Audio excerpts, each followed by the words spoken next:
আসসালামু আলাইকুম রহমতুল্লাহি ওয়া বারাকাতুহু। আমি মোহাম্মদ শাহনওয়াজ। আমি আজকে আপনাদের সাথে আলোচনা করব আমরা বাসাবাড়িতে যে ফ্রিজ ব্যবহার করে থাকি সেই ফ্রিজ অনবরত শব্দ করে।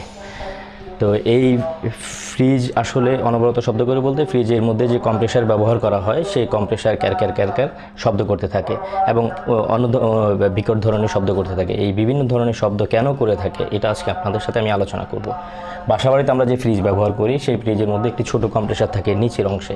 এই কম্প্রেসারটা শব্দ করে কেন, এর কারণ এবং প্রতিকারগুলো আমি এখানে আগেই চার্টে লিখে দিয়েছি, কারণ ভিডিওটি সংক্ষিপ্ত করার জন্য এই সমস্যাগুলো আমি বলি। সমস্যা হচ্ছে সর্বপ্রথম কম্প্রেসারের মধ্যে একটি রিলে লাগানো থাকে। সেই রিলের সংযোগ যদি লুজ থাকে বা ঢিলা থাকে সেক্ষেত্রে আপনার কম্প্রেসার শব্দ করতে পারে, অথবা রিলে যদি সমস্যা থাকে, রিলের যদি গুণগত মান খারাপ থাকে তাহলে রিলে পরিবর্তন করে নিতে হবে। 2 নম্বর কারণ হচ্ছে কম্প্রেসারের মধ্যে আমরা যে মাউন্টিংস ব্যবহার করি কম্প্রেসারকে বসানোর জন্য প্লেটে, সেই মাউন্টিংস যদি ক্ষয় হয়ে যায় অথবা মাউন্টিং যদি ঢিলা হয়ে যায় সেই মাউন্টিংটি পরিবর্তন করে নিতে হবে।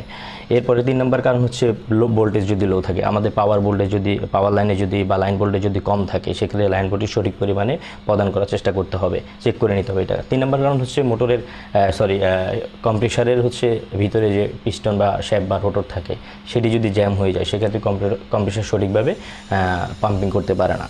তো এটার জন্য আপনার কম্প্রেসরের যে মেরামত করা যাবে না, কম্প্রেসরটাকে পরিবর্তন করতে হবে, কারণ এটাকে আমরা সাধারণত বলে থাকি কম্প্রেসরের মেকানিক্যাল সমস্যা। কম্প্রেসর যদি মেকানিক্যাল সমস্যা হয় এটা অবশ্যই মেরামত করতে যাবেন না, কম্প্রেসর পরিবর্তন করে নেবেন।